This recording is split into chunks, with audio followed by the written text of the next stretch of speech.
കഴിഞ്ഞ കഥയിൽ താലൂത്തിന് ദാവൂദ് നബി അലൈഹിസ്സലാമിനോട് ദേഷ്യം തോന്നുന്നതും തന്റെ സൈന്യങ്ങളെയുമെല്ലാം സജ്ജമാക്കി പ്രവാചകനോട് യുദ്ധം ചെയ്യാൻ പുറപ്പെടുന്നതും നമ്മൾ പറഞ്ഞല്ലോ. എന്നാൽ പ്രവാചകൻ താലൂത്തുമായി യുദ്ധം ചെയ്യാൻ ആഗ്രഹിക്കുന്നില്ലെന്നും കൊല്ലാനല്ല സ്നേഹിക്കാനാണ് ഞാൻ ആഗ്രഹിക്കുന്നത് എന്നും താലൂത്തിന് മനസ്സിലാക്കി കൊടുത്തു.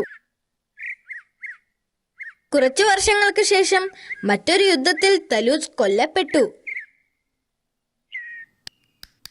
അപ്പോൾ ജനങ്ങൾക്ക് വേണ്ടി ദാവൂദ് നബി അലൈഹിസ്സലാം ചെയ്തിട്ടുള്ള കാര്യങ്ങൾ ജനങ്ങൾ ഓർക്കുകയും അദ്ദേഹത്തെ രാജാവായി തിരഞ്ഞെടുക്കുകയും ചെയ്തു. അങ്ങനെ തലൂത്തിനു ശേഷം പ്രവാചകൻ രാജാവായി. അല്ലാഹു സുബ്ഹാനഹു തആല അദ്ദേഹത്തിന്റെ രാജ്യത്തെ ശക്തവും വലുതുമാക്കി. ശത്രുക്കൾ അദ്ദേഹത്തെ ഭയപ്പെട്ടു. അദ്ദേഹത്തിനെതിരെ യുദ്ധം ചെയ്യുന്നതിനും അവർ ഭയപ്പെട്ടിരുന്നു. അദ്ദേഹം അള്ളാഹുവിന്റെ കടുത്ത ആരാധകനായിരുന്നു. ആ സമയത്ത് പ്രവാചകൻ ഒന്നിടവിട്ട ദിവസങ്ങളിൽ നോമ്പെടുക്കുമായിരുന്നു. അദ്ദേഹം രാത്രിയെ 3 ഭാഗങ്ങളാക്കി മാറ്റി.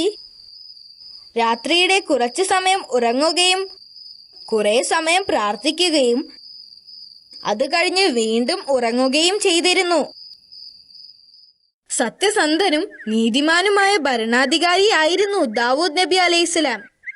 ദാവൂദ് നബി തന്റെ ജനങ്ങൾക്ക് സമാധാനവും സമൃദ്ധിയും നൽകിയിരുന്നു. തന്റെ മനോഹരമായ ശബ്ദത്തിൽ അള്ളാഹുവിന്റെ സന്ദേശങ്ങൾ അദ്ദേഹം ജനങ്ങളിലേക്ക് എത്തിച്ചു. അദ്ദേഹം സബൂർ ഉരുവിടുമ്പോൾ ആളുകൾ അത് ശ്രദ്ധിച്ചുകൊണ്ട് നിൽക്കുമായിരുന്നു. അദ്ദേഹത്തിന്റെ സന്ദേശങ്ങൾ വളരെ പ്രശസ്തവും എല്ലാവരും ഓർമ്മിക്കുന്നതുമായിരുന്നു. അദ്ദേഹം രാജാവാണെങ്കിലും ധൂർത്തനായി ജീവിച്ചിരുന്നില്ല. പ്രവാചകൻ തന്റെ ഒരു ദിവസത്തെ 4 ഭാഗങ്ങളാക്കി വേർതിരിച്ചു. ഒരു ഭാഗം ജോലി ചെയ്യുവാനും വിശ്രമിക്കുവാനും, രണ്ടാമത്തെ ഭാഗം അള്ളാഹുവിനോട് പ്രാർത്ഥിക്കുവാനും, അടുത്തത് ജനങ്ങളുടെ പ്രശ്നങ്ങൾ കേൾക്കാനും, അവസാനത്തത് പ്രഭാഷണത്തിനും വേണ്ടിയായിരുന്നു. ജനങ്ങളുടെ പ്രശ്നങ്ങൾ കേൾക്കുന്നതിനും പരിഹരിക്കുന്നതിനും അദ്ദേഹം 2 ഉദ്യോഗസ്ഥന്മാരെ നിയമിച്ചിരുന്നു. അതിനാൽ അദ്ദേഹത്തിന്റെ അസാന്നിധ്യത്തിലും ജനങ്ങളുടെ പ്രശ്നങ്ങൾ പരിഹരിക്കപ്പെട്ടിരുന്നു. പ്രവാചകന് ആയുധ നിർമ്മാണത്തിൽ പരിചയമുണ്ടായിരുന്നു. അതുകൊണ്ട് ആയുധമുണ്ടാക്കി വിറ്റ് കിട്ടുന്ന തുച്ഛമായ വരുമാനത്തിലാണ് അദ്ദേഹം ജീവിച്ചിരുന്നത്. ആ സമയത്ത് അദ്ദേഹം ധാരാളം യുദ്ധങ്ങൾ നടത്തിയിരുന്നു.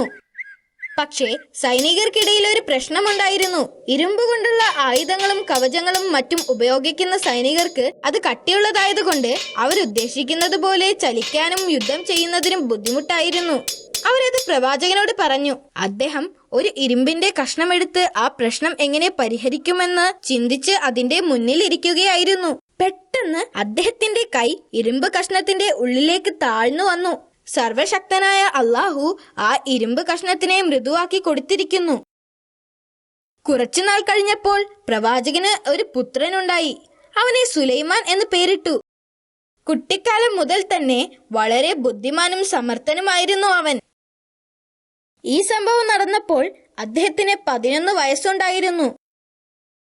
ഒരു ദിവസം പതിവ് പോലെ ദാവൂദ് നബി അലൈഹിസ്സലാം തന്റെ ജനങ്ങളുടെ പ്രശ്നങ്ങൾ പരിഹരിച്ചു കൊണ്ടിരിക്കുകയായിരുന്നു. അപ്പോൾ 2 പേർ അദ്ദേഹത്തിന്റെ അടുക്കൽ വന്നു. അതിലൊരാൾ ഒരു വയലിന്റെ ഉടമയായിരുന്നു. വയലിന്റെ ഉടമസ്ഥൻ കരഞ്ഞുകൊണ്ട് പറഞ്ഞു, കഴിഞ്ഞ രാത്രി ഇയാളുടെ ആടുകൾ എന്റെ വയലിലെത്തി. എന്റെ മുന്തിരി മുഴുവനും തിന്നു. ഇപ്പോൾ ഒന്നും അവശേഷിക്കുന്നില്ല. നഷ്ടപരിഹാരം നൽകാൻ അയാളോട് ആവശ്യപ്പെടുക. ഇത് ശരിയാണോ? പ്രവാചകൻ ആടുകളുടെ ഉടമയോട് ചോദിച്ചു. അതെ, അവൻ മറുപടി പറഞ്ഞു. പ്രവാചകൻ അല്പനേരം ആലോചിച്ചു. എന്നിട്ട് പറഞ്ഞു, അവന്റെ നഷ്ടത്തിന് പകരം നിന്റെ ആടുകളെ അയാൾക്ക് കൊടുക്കാൻ ഞാൻ തീരുമാനിച്ചിരിക്കുന്നു. പക്ഷേ ഈ ആടുകളാണ് എനിക്കെല്ലാം എന്ന് അയാൾ മറുപടി പറഞ്ഞു. അപ്പോഴാണ് സുലൈമാൻ നബി സംസാരിച്ചത്. എനിക്ക് മറ്റൊരു പരിഹാരമുണ്ട്. എന്താണത്? പ്രവാചകൻ ചോദിച്ചു. മുന്തിരിവള്ളികൾ വളരുന്നതുവരെ ആട്ടുടമ വയലിൽ പണിയെടുക്കട്ടെ. ആ സമയത്ത് ഭൂവുടമ ആടുകളെ നോക്കട്ടെ. വയലുടമക്ക് അയാളുടെ വിളവുകൾ തിരിച്ചു കിട്ടുന്നതുവരെ ജീവിക്കാനുള്ളത് ആടിന്റെ രോമവും പാലും വിറ്റുകിട്ടും. മുന്തിരിവള്ളികൾ വളർന്നാൽ ഭൂവുടമയ്ക്ക് ഭൂമിയും ആട്ടുടമയ്ക്ക് ആടുകളെയും തിരിച്ചു കിട്ടും. പ്രവാചകൻ ആശ്ചര്യപ്പെട്ടു. ഇതാണ് യഥാർത്ഥ ന്യായവിധി. ജ്ഞാനത്താൽ നിന്നെ അനുഗ്രഹിച്ചതിന് അള്ളാഹുവിന് സ്തുതി. തീർച്ചയായും നീ ബുദ്ധിമാൻ തന്നെ. ഒരു ദിവസം പ്രവാചകൻ തന്റെ മുറിയിൽ പതിവ് പോലെ പ്രാർത്ഥന നടത്തുകയായിരുന്നു. ആരെയും അദ്ദേഹത്തെ തടസ്സപ്പെടുത്താൻ അനുവദിക്കരുതെന്ന് അദ്ദേഹം പരിചാരകരോട് കൽപ്പിച്ചു. എന്നാൽ 2 പേർ എങ്ങനെയോ അദ്ദേഹത്തിന്റെ റൂമിലേക്ക് പ്രവേശിച്ചു.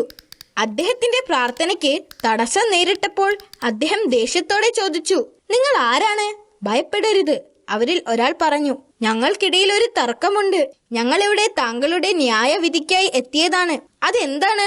പ്രവാചകൻ ചോദിച്ചു. ആദ്യത്തെ ആൾ പറഞ്ഞു, ഇതെന്റെ സഹോദരനാണ്. ഇദ്ദേഹത്തിന് 99 പെണ്ണാടുകളുണ്ട്. എനിക്ക് ഒരെണ്ണവും. ഒരു ദിവസം ഇവൻ പറഞ്ഞു, എന്റെ ആടിനെ ഇവന് കൊടുക്കാൻ. അവന്റെ സംസാരം എന്നെ കീഴ്പ്പെടുത്തുകയും അവൻ എന്റെ ആടിനെ പിടിച്ചുകൊണ്ട് പോവുകയും ചെയ്തു. ദയവ് ചെയ്ത് അങ്ങ് ഇതിന്റെ വിധി പറഞ്ഞു തരണം. പ്രവാചകൻ മറ്റേയാൾക്ക് എന്താണ് പറയാനുള്ളത് എന്ന് കേൾക്കാൻ കാത്തു നിൽക്കാതെ തിരക്കിട്ട് പറഞ്ഞു, അവൻ നിങ്ങളോട് തെറ്റ് ചെയ്തിട്ടുണ്ട്. അദ്ദേഹത്തിന് ഇത്രയും ആടുകളുള്ളപ്പോൾ നിങ്ങളുടെ ആടിനെ ആവശ്യപ്പെട്ടത് തെറ്റാണ്. പെട്ടെന്ന് തന്നെ അവർ 2 പേരും അപ്രത്യക്ഷമായി. അപ്പോഴാണ് അവർ അള്ളാഹു അയച്ച മലക്കുകളായിരുന്നു എന്ന് പ്രവാചകന് മനസ്സിലായത്. രണ്ടാമത്തെ ആൾക്ക് പറയാനുള്ളത് കൂടി കേൾക്കാതെ വിധി പറയാൻ പാടില്ലായിരുന്നു എന്ന് അദ്ദേഹം തിരിച്ചറിഞ്ഞു. അദ്ദേഹത്തിന് തന്റെ തെറ്റ് മനസ്സിലാവുകയും കുറ്റബോധം കൊണ്ട് തറയിൽ കുനിഞ്ഞിരുന്ന് അള്ളാഹുവിനോട് പാപമോചനത്തിനായി കരഞ്ഞ് പ്രാർത്ഥിക്കുകയും ചെയ്തു. അള്ളാഹു പ്രവാചകനോട് ക്ഷമിക്കുകയും പ്രവാചകൻ ദീർഘകാലം ജീവിക്കുകയും ചെയ്തു. അദ്ദേഹം അള്ളാഹുവിനെ ആരാധിക്കുകയും മരിക്കുന്നതുവരെ അള്ളാഹുവിനെ സ്തുതിക്കുകയും ചെയ്തിരുന്നു. അദ്ദേഹത്തിന്റെ മരണത്തിൽ ആയിരക്കണക്കിന് ജനങ്ങളും പുരോഹിതന്മാരും ദുഃഖിച്ചിരുന്നു. അദ്ദേഹത്തിന്റെ കബറടക്കത്തിന്റെ സമയത്ത് സൂര്യന് ഭയങ്കര ചൂടായിരുന്നു. എന്നിട്ടും ചൂട് സഹിച്ച് ധാരാളം ആളുകൾ വന്നിരുന്നു. അവിടെ എത്തിയ ആളുകളെല്ലാം വളരെ ബുദ്ധിമുട്ട് അനുഭവിച്ചു. അപ്പോൾ സുലൈമാൻ നബി അലൈഹിസ്സലാം പക്ഷികളെ വിളിച്ചു. എന്തൊരു അത്ഭുതം! ആയിരക്കണക്കിന് പക്ഷികൾ പറന്നു വന്നു. അവർ ചിറക് വിടർത്തി സൂര്യനെ മറച്ചു. ഇതായിരുന്നു ജനങ്ങൾ സാക്ഷ്യം വഹിച്ച സുലൈമാൻ നബി അലൈഹിസ്സലാമിന്റെ ആദ്യത്തെ ആധിപത്യം.